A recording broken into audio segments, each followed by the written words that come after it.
दोस्तों, आज की कहानी कुछ ऐसी है जिसने रिश्तों की मर्यादा को भंग कर दिया। इस कहानी को सुन के आपका खून खौल उठेगा कि कोई इंसान इतना कैसे गिर सकता है। कहानी शुरू करने से पहले आपसे अनुरोध है कि आप कहानी को पूरी सुने और हमारे इस चैनल को सब्सक्राइब कर लें। कहानी शुरू होती है हैदराबाद के एक मंदिर के पुजारी से, जो कि कत्ल करता है। कत्ल करने के बाद लाश को अपने पास रखता है। फिर वो सीधा पुलिस स्टेशन जाता है। पुलिस स्टेशन जाकर जिसका उसने कत्ल किया है उसकी गुमशुदगी की रिपोर्ट लिखवाता है। पुलिस स्टेशन से वो वापस आ जाता है, फिर लाश को ठिकाने लगाता है। इतना कॉन्फिडेंस और इतना नीच अपराधी आपने आज तक नहीं देखा होगा। इस केस ने पूरी दुनिया में मामा भांजी के रिश्ते को शर्मसार कर दिया था। जानिए कैसे इसी के कॉन्फिडेंस ने इसका पर्दाफाश कर दिया। ये ऐसा शख्स है जिसने एमबीए कर रखा है और एक मंदिर का पुजारी भी है। उम्र सिर्फ 36 से 37 साल लगभग। दोस्तों, इसका नाम आयागिरी साई कृष्ण है। कृष्ण देखने में बहुत ही शरीफ और साधारण व्यक्ति लगता है। 5 जून 2023 के दिन कृष्णा सुबह सुबह पुलिस स्टेशन पहुंचता है। पुलिस स्टेशन था Rajiv Gandhi international air police station. ये हैदराबाद में ही यानी शहर से दूर एयरपोर्ट के करीब है। कृष्णा पुलिस स्टेशन जाता है और जाने के बाद कहता है, मुझे एक गुमशुदगी की रिपोर्ट लिखवानी है। जिसका रिपोर्ट लिखवानी है वो मेरी भांजी है और मैं उसका मामा हूँ। उसका नाम है कुरुंगाती अप्सरा। अप्सरा की उम्र लगभग 30 साल के आसपास है। उसने पुलिस को बताया कि 3 जून की रात को शमशाबाद के इलाके में मैंने अप्सरा को ड्रॉप किया था। इसके बाद उसको भद्राचलम जाना था, तो मैं उसको वहीं ड्रॉप करके वापस लौट आया। ये घटना 3 जून की रात की है। फिर मैंने सुबह उसको फ़ोन किया कि तुम भद्राचलम सही से पहुंची हो या नहीं। तब से उसका मोबाइल स्विच ऑफ आ रहा है। फिर मैंने अप्सरा की माँ को फ़ोन किया, यानी अपनी बहन को, तो उसने कहा वो तो यहाँ भी नहीं आई और ना ही वो हैदराबाद अपने घर लौटी है और ना ही वो भद्राचलम पहुंची है, और इसलिए मैं आपके पास आया हूँ। आप प्लीज़ उसकी गुमशुदगी की रिपोर्ट लिखिए। पुलिस के सामने कृष्णा खड़ा था। कृष्णा उस वक्त एकदम पुजारी की वेशभूषा में था, तो पुलिस को भी लगने लगा कि ये परेशान है, इसकी रिपोर्ट लिखते हैं। फिर पुलिस ने अप्सरा की गुमशुदगी की रिपोर्ट लिखी। 5 जून को ये रिपोर्ट लिखी थी।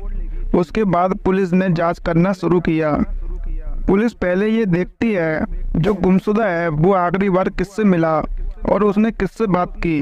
तो पुलिस को पता लगा अप्सरा आखिरी बार जिससे मिली थी और जिससे उसने बात की थी वो वही कृष्णा है जो खुद रिपोर्ट लिखवाने आया है।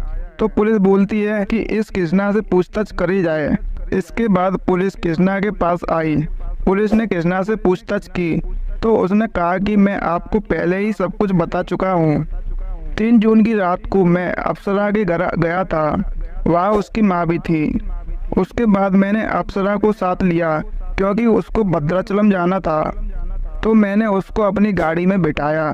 उसके बाद मैंने शमशाबाद में उसको ड्रॉप किया। वहाँ से उसको बस पकड़कर अपनी आगे की मंजिल तय करनी थी, इसलिए मैं उसको वहीं छोड़कर घर लौट आया। सुबह मैंने उसको कॉल किया तो उसका मोबाइल बंद था। फिर अप्सरा की माँ को कॉल किया तो उसने कहा कि उसका कोई पता नहीं है, वो तो यहाँ आई ही नहीं, इसलिए मैं आपके पास रिपोर्ट लिखवाने आ गया। अब एक हो गई कंप्लेन और एक हो गया बयान, जिसे पुलिस ने दर्ज कर लिया। अब पुलिस ने कहा कि इसमें सिर्फ एक ही क्लू है, अप्सरा के जाने वाला रूट। चलो उस रूट को खंगालते हैं। तो अब सबसे पहले जो अप्सरा के घर के आसपास के सारे सीसीटीवी कैमरे थे, पुलिस ने उनको चेक किया तो पुलिस ने जाना कि बिल्कुल कृष्णा सच बोल रहा है। वो अपनी गाड़ी में आया और कैमरे में कैद भी हुआ। वो दोनों गाड़ी में ही घर से निकले। करीब 21 किलोमीटर का पूरा रास्ता, और जहाँ पर उसको ड्रॉप करना था उस रास्ते को खंगाला गया। अब पुलिस ने रास्ते में जितने भी कैमरे थे उन सबको चेक किया। पूरे रास्ते में पुलिस को जो सबसे पहले अजीब चीज़ दिखी वो ये कि शुरुआती बयान तो सच था। वो पूरे रास्ते में जाते हुए तो दिखा, लेकिन उसको ड्रॉप करते हुए नहीं दिखा। तो यहाँ सवाल ये उठते हैं कि कृष्णा झूठ बोल रहा है कि उसने अप्सरा को ड्रॉप किया था। अब जब पुलिस ने कृष्णा के बारे में जानकारी इकट्ठा की तो उनको पता चला कि वो सुरूर नगर में रहता है। तो पुलिस कृष्णा के घर पर जाती है। वहां जाकर पुलिस कृष्णा के घर के आसपास के सारे सीसीटीवी कैमरे खंगालती है। तो सुरूर नगर के कुछ सीसीटीवी कैमरे में कृष्णा कैद हो गया और यहाँ पुलिस को पता चला कि वो अप्सरा को शमशाबाद लेकर नहीं गया, बल्कि उसको लेकर वो सीधा अपने घर आ गया था। तो फिर उसने झूठ क्यों बोला? अब कैमरा एक सबूत के तौर पर था। पुलिस ने कहा कि अब कृष्णा से ठीक से पूछताछ करते हैं और पुलिस ने कृष्णा से एक शिकायतकर्ता के तौर पर नहीं, बल्कि एक आरोपी के तौर पर पूछताछ करने का फैसला लिया। फिर उसके सारे बयान अलग अलग होने शुरू हो गए। जब उसको सीसीटीवी कैमरा दिखाया गया, उसकी कार दिखाई गई, लोकेशन दिखाया गया, तो वो कुछ कुछ बहाने बनाने लगा। लेकिन ये बहाने ज़्यादा देर तक चले नहीं। आखिर में कृष्णा सोचने लगा कि पुलिस के पास मेरे खिलाफ सारे सबूत हैं और मैं अब बच नहीं सकता हूँ। फिर उसने सच बोलने का फैसला किया और सच इतना खौफनाक था कि पुलिस वाले भी हैरान हो गए। उसने कहा, सुनो, अब अप्सरा इस दुनिया में नहीं है, मैंने उसको मार दिया है।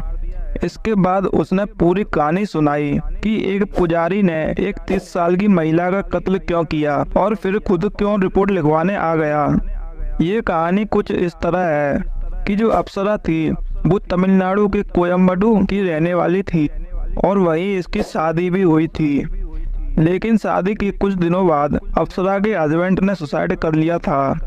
सुसाइड के बाद 2022 में अप्सरा अपने माँ के घर सुरूर नगर में आ जाती है, क्योंकि अब पति भी नहीं था और ना ही कोई सहारा था, तो उसने तमिलनाडु छोड़ दिया था। अब वो यहाँ आई तो उसका मंदिर आना जाना हो गया और इसी मंदिर में कृष्णा पुजारी था। अब दोनों की मुलाकात होने लगी। मुलाकात के बाद दोस्ती हुई, दोस्ती प्यार में बदली और अब ये दोनों मिलने जुलने लग गए। ये दोनों कई बार गुजरात के सोमनाथ और बाकी मंदिरों में भी घूमने फिरने लग गए। जून 2022 से इन दोनों के रिश्ते बढ़ने लग गए। मार्च 2023 में जो अप्सरा थी उसने कृष्णा पर दबाव डालना शुरू कर दिया कि तुम अब मुझसे शादी कर लो। लेकिन इधर कृष्णा की मजबूरी ये थी कि वो पहले से ही शादीशुदा था और उसके 2 बच्चे भी थे। ये बात अप्सरा को पता तो थी, लेकिन अब अप्सरा भी जिद पर अड़ गई। उसने कहा, अगर तुमने मुझसे शादी नहीं की तो मैं तुम्हारे घर वालों को सब कुछ बता दूंगी और सोशल मीडिया पर भी तुम्हें बदनाम कर दूंगी। इस बात से कृष्णा घबरा गया। उसने अप्सरा को समझाने की बहुत कोशिश की, लेकिन अप्सरा ने एक नहीं सुनी। अब अप्सरा उसे ब्लैकमेल करने लगी, धमकी देने लगी। इसी के बाद 3 जून को ये अप्सरा के घर जाता है, क्योंकि घर में उसका पहले से ही आना जाना था। क्योंकि ये जब भी अप्सरा से मिलता था तो अप्सरा इसे सबके सामने अन्ना कह के बोलती थी। हैदराबाद में अन्ना का मतलब होता है बड़ा भाई। तो घर वालों में भी किसी को कोई शक नहीं हुआ।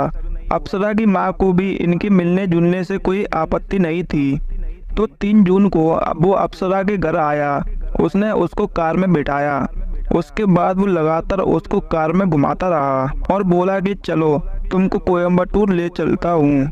अप्सरा भी कहती ठीक है चलो, और वहीं पर हम शादी के बारे में भी बात करेंगे। लेकिन कोयम्बटूर की बजाय ये अप्सरा को इधर उधर घुमाता रहता है। अब रात होने लगी थी। अप्सरा अब तक कार के अंदर ही थी। अब उसको नींद आने लगती है। उसे पता नहीं था ये रूट कौन सा है और ये उसको कोयम्बटूर ले जाने की बजाय शमशाबाद के एक नरकुता विलेज में ले जा रहा है। ये वहाँ पर अप्सरा को ले जाने के बाद कार रोक देता है। फिर इन दोनों में बातों ही बातों में लड़ाई होने लगती है। पहले ही उसने सोचा था कि कार में ही उसका गला दबाकर उसको मार दूंगा, लेकिन अप्सरा अब उसके साथ हाथापाई करने लगती है। कृष्णा ने कार में पहले से ही 2 पत्थर रखे हुए थे। उसने अचानक वो पत्थर उठाया और अप्सरा के सर पर लगातार मारने लग गया और थोड़ी देर बाद ही अप्सरा ने दम तोड़ दिया। इसके बाद वो वहाँ से वापस आता है, गाड़ी को पार्क करता है, वो लाश को गाड़ी में ही रहने देता है। फिर सुबह हो जाती है। वो पूरी रात सोता ही नहीं। फिर सुबह ये अप्सरा की माँ को कॉल करता है और पूछता है कि अप्सरा कहाँ है। अप्सरा की माँ कहती है कि वो पहुँची ही नहीं। फिर ये कहता है अच्छा ठीक है, मैं वहाँ पर आ रहा हूँ। तो फिर ये वहाँ जाता है, अप्सरा की माँ को अपने साथ लेता है और पुलिस स्टेशन पहुँचता है। और वो वहाँ पहुंचकर अप्सरा की गुमशुदगी की रिपोर्ट लिखवाता है। आप लोग इस अपराधी का कॉन्फिडेंस देख सकते हैं, जिसकी बेटी को उसने मौत के घाट उतार चुका है। उन्हीं के साथ पुलिस स्टेशन आया है। रिपोर्ट लिखाने के बाद ही वो वापस घर आ जाता है। मैं आपको बता दूं, ये पुलिस स्टेशन से घर लौटता है तब तक अप्सरा की लाश गाड़ी में ही थी और वो लाश को कार में ही घुमा रहा था। अब ये रिपोर्ट लिखवा चुका है और खुद का नाम शिकायतकर्ता में दर्ज करवा चुका है और अब ये घर वापस आ गया है। वापस आने के बाद रात हो जाती है। फिर ये सोचता है कि लाश कहाँ दफन करूं। तो जिस मंदिर का वो पुजारी था सुरुन नगर में, उसके पीछे एक सरकारी दफ्तर है। वहाँ अक्सर सन्नाटा रहता है और वहाँ पर एक मेन हॉल है। उसने मेन हॉल के आसपास कार रोकी और फिर अंधेरे में लाश निकाली और लाश को मेन हॉल में डाल दिया। लाश के साथ जो बैग और बाकी चीजें थी उन सबको भी आग लगाई और उसी में डाल दिया। ये सब करने के बाद उसने मेन हॉल का ढक्कन बंद कर दिया और वापस घर आ गया। अपनी कार को साफ किया और सो गया। अगले दिन ये फिर से मेन हॉल के पास चेक करने जाता है कि कहीं किसी ने मेन हॉल का ढक्कन हटाया तो नहीं है। तो वो मेन हॉल के करीब गया। उसने देखा यहाँ तो बहुत बदबू आ रही है और ढक्कन का कुछ हिस्सा भी खुला हुआ है जहाँ से बदबू आ रही है। अब उसने सोचा कि लोग यहाँ पर कंप्लेन जरूर करेंगे। सरकारी दफ्तर पास में ही है तो भांडा फूट जाएगा, क्योंकि मंदिर वहाँ से करीब था। ये पुजारी था तो उसने वहाँ से 2 ट्रक लाल मिट्टी मंगवाई और लाल मिट्टी मंगवाने के बाद उसने उस मेन होल के आसपास और मेन होल पर वो मिट्टी गिरवा दी ताकि बदबू और ये सब चीजें पता न चले। ये सब कुछ करने के बाद अब वो बेफिक्र हो गया। इधर पुलिस को कंप्लेन उसने पहले ही लिखा दी थी। अब अप्सरा की माँ के साथ मिलकर वो अप्सरा को ढूंढने लगता है। इतना कॉन्फिडेंस और इतना बेशरम अपराधी मैंने पहली बार देखा है और शायद वो कभी पकड़ा भी नहीं जाता। उसका एक झूठ ये था कि उसने अप्सरा को शमशाबाद में ड्रॉप किया है। उसने पुलिस से बोला था कि मैंने अप्सरा को शमशाबाद ड्रॉप किया है, लेकिन ये सीसीटीवी फुटेज में अप्सरा को ड्रॉप करते हुए नहीं दिखता है। इस वजह से पुलिस उस पर शक करने लग गई और यहीं से सारा भांडा फूट जाता है और इसी वजह से पुलिस उससे पूछताछ करती है और सारी कहानी सामने आ जाती है। अब पुलिस ने उसे गिरफ्तार कर लिया है, लेकिन वो बार बार थाने में खुदकुशी करने की धमकी दे रहा है। अभी वो पुलिस कस्टडी में है और वो ये कह रहा है कि मेरा अप्सरा को मारने का कोई इरादा नहीं था, लेकिन वो मुझे बदनाम करने की कोशिश कर रही थी तो मैं डर गया था। तो उस वक्त मुझे कार में गुस्सा आ गया तो मैंने कत्ल कर दिया और अब मैं भी सुसाइड कर लूंगा। अब उसकी धमकी के बाद उसके ऊपर ज्यादा नजर रखी जा रही है, लेकिन पुलिस का कहना है कि ये झूठ बोल रहा है। अगर उसका इरादा कत्ल करने का था तो कार के अंदर इसने पहले से ही 2 पत्थर क्यों रखे थे। अब वो पत्थर भी बरामद हो चुके हैं। ये पहले से ही प्लान कर चुका था कि उसे अप्सरा को मौत के घाट उतारना है। तो दोस्तों, ये थी इन दोनों की प्रेम कहानी। आपकी क्या राय है हमें कमेंट बॉक्स में लिखकर जरूर बताएं और वीडियो अच्छी लगी हो तो लाइक करें और चैनल को सब्सक्राइब कर लें। धन्यवाद।